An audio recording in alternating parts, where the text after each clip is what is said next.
साथियों, विश्वस्त परीक्षा पद्धति, इसके लिए हम लगातार एक के बाद एक कदम उठा रहे हैं। टास्क फोर्स की रचना हो, फास्ट ट्रैक की और रचना हो, राज्यों के सुझावों को ध्यान में लेना हो, क्योंकि पिछले कई दशकों से हर राज्य और केंद्र सरकार इस प्रकार की पेपर लीक की परेशानी झेल रहा है।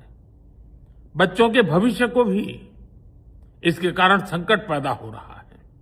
इन सब को ध्यान में रखते हुए देशव्यापी सभी राज्यों में भी और केंद्र में भी शिक्षा पद्धति में सुधार अनिवार्य हो गया है।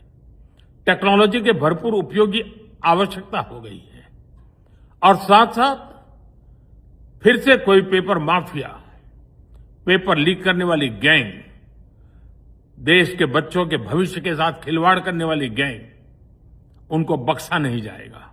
इसलिए कठोर कानूनों की भी जरूरत है। हम संसद में बिल लेकर के गए थे और जैसा मैंने आपको वादा किया था, गत 2 दिन संसद के दोनों सदनों ने, अधिकतम माननीय सांसदों ने विस्तार पूर्वक उससे चर्चा की है और आज दोनों सदनों ने इस कठोर कानूनों वाले, प्रावधानों वाले इस बिल को पास कर दिया है। अब विश्वस्त परीक्षा पद्धति की दिशा में जाने में एक महत्वपूर्ण काम पूर्ण हुआ है।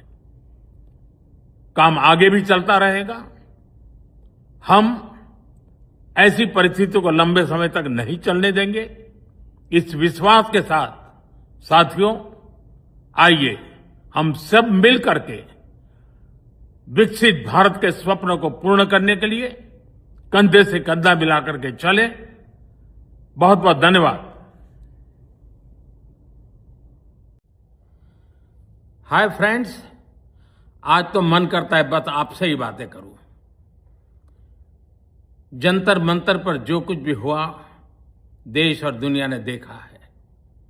कुछ शरारती बच्चों ने भद्दी भद्दी गालियां बोली, किसी भी सभ्य समाज को शोभा न दे ऐसे शब्दों का प्रयोग किया गया। मुझे तो गालियां दी गई, मेरी स्वर्गीय माता को भी गालियां दी गई। न जाने कितना